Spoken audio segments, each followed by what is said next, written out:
Hello again, and welcome back to Factoring Quadratic Trinomials.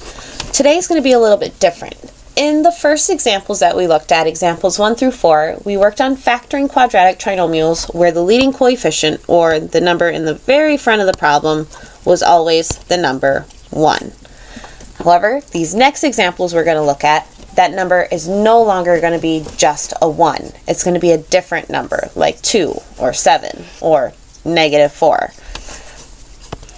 Anyways, that's going to make things just a little bit more complicated for us. However, if you follow the steps and the patterns that I show you in these examples, you should get along just fine. Alright, so here's our next example. Example number 5. We have the quadratic trinomial 7x squared plus 15x plus 2. Now, it's always a good idea to make sure that your quadratic trinomial is in standard form.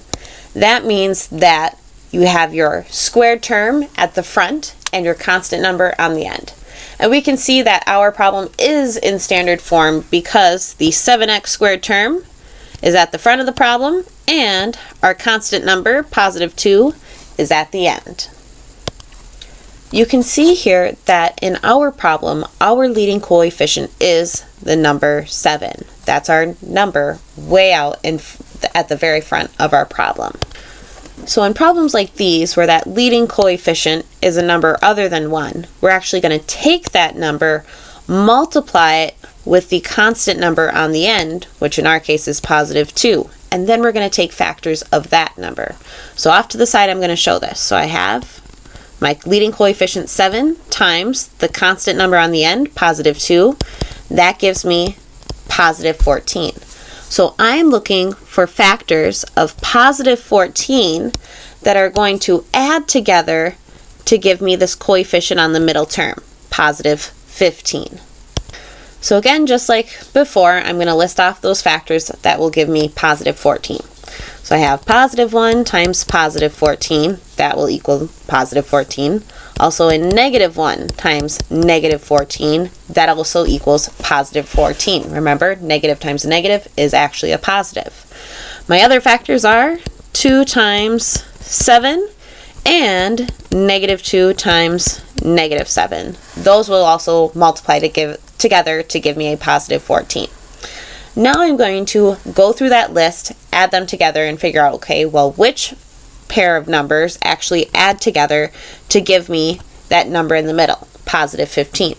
So starting at the top, 1 plus 14, that gives me 15. Oh, so there it is, right there. Those are the two factors that I'm going to be working with.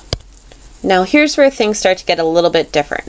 I'm actually going to use these factors to break apart this middle term, because 15x is really the same as, well, my first factor is 1x plus, second factor is 14x. Notice if I add together 1x and 14x, that will actually give me back my 15x. So the next thing I need to do, just copy down that first and last term onto my problem here. So at the front, I have still 7x squared.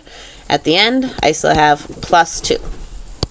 Now what I'm going to do is I'm going to start grouping my problem. So in my first set of parentheses, to group it, I'm going to group that 7x squared plus 1x. Then in my other set of parentheses, I'm going to group positive 14x plus 2. I basically am just splitting the problem into two parts. Again, this next step gets a little bit tricky. What I need to do is I need to divide or factor out common factors of the terms inside my parentheses.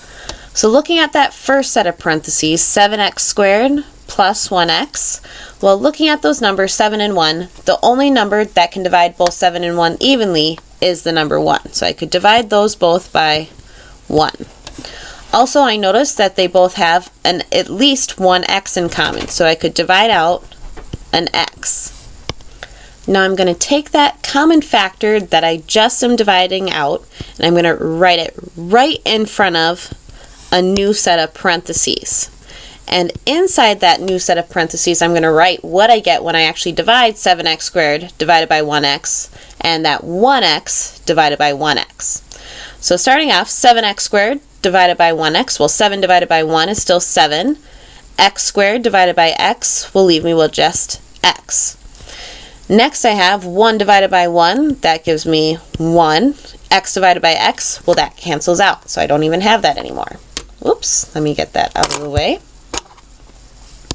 Then in this second set of parentheses, that 14x plus 2, well 14 and 2, those are both divisible by 2.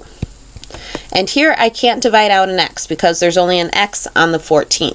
So again, I'm going to take that positive 2 and I'm going to write it in front, a new set of parentheses. And again, inside that set of parentheses, I'm going to write what I get from dividing 14x divided by 2 and 2 divided by 2. So 14x divided by 2 gives me 7x. 2 divided by 2 gives me positive 1. Okay. You know you're on the right track when these parts inside the parentheses match. So what I'm going to do is I'm going to just write those as one common factor, 7x plus 1. Then I need to go back and I need to take this positive 1x and this positive 2, write those together inside another set of parentheses. So putting those together, I'll have 1x plus 2. And there you have it. We have factored our quadratic trinomial.